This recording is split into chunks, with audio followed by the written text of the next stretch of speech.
Horror कहानी। गरीबों के गांव की अमीर हवेली।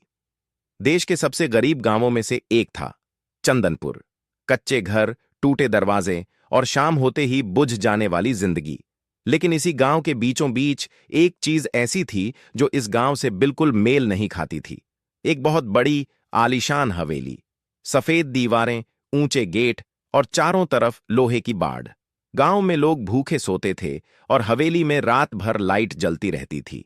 सुमित गांव का सबसे गरीब लड़का था। दिन में खेतों में काम करता, रात में अपने छोटे भाई सुनील के लिए सूखी रोटियां बचाकर रखता।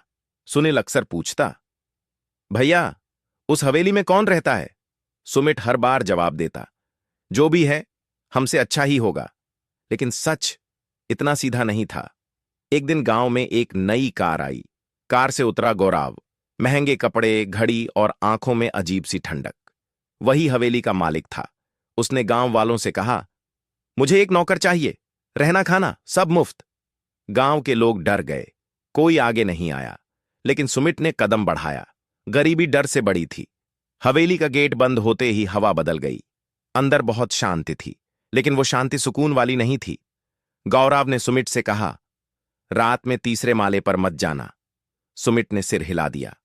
लेकिन उसी रात उसने तीसरे माले से किसी के रोने की आवाज सुनी, बच्चे के रोने की। सुमित को सुनील याद आ गया। अगली रात रोने की आवाज फिर आई। इस बार नाम लिया गया, सुमित। उसके हाथ कांपने लगे। वो धीरे धीरे तीसरे माले की सीढ़ियां चढ़ा। वहां एक बड़ा कमरा था। बीच में एक पुराना आईना। आईने में सुमित का चेहरा नहीं था, बल्कि सुनील खड़ा था। सुनील रो रहा था। आईने से आवाज आई, भैया, यहां बहुत अंधेरा है। तभी पीछे से गौरव की आवाज आई, हर अमीर हवेली की एक कीमत होती है। सुमित पलटा। गौरव की आंखें अब इंसानी नहीं लग रही थीं। उसने बताया, यह हवेली गरीबों के डर से चलती है। जो यहां काम करता है, वो अपना सबसे कीमती इंसान देता है। सुमित समझ गया। सुनील कभी घर पहुंचा ही नहीं था। अगली सुबह गांव में खबर फैली, सुमित पागल हो गया है, हवेली छोड़कर भाग गया। लेकिन सच्चाई कोई नहीं जानता।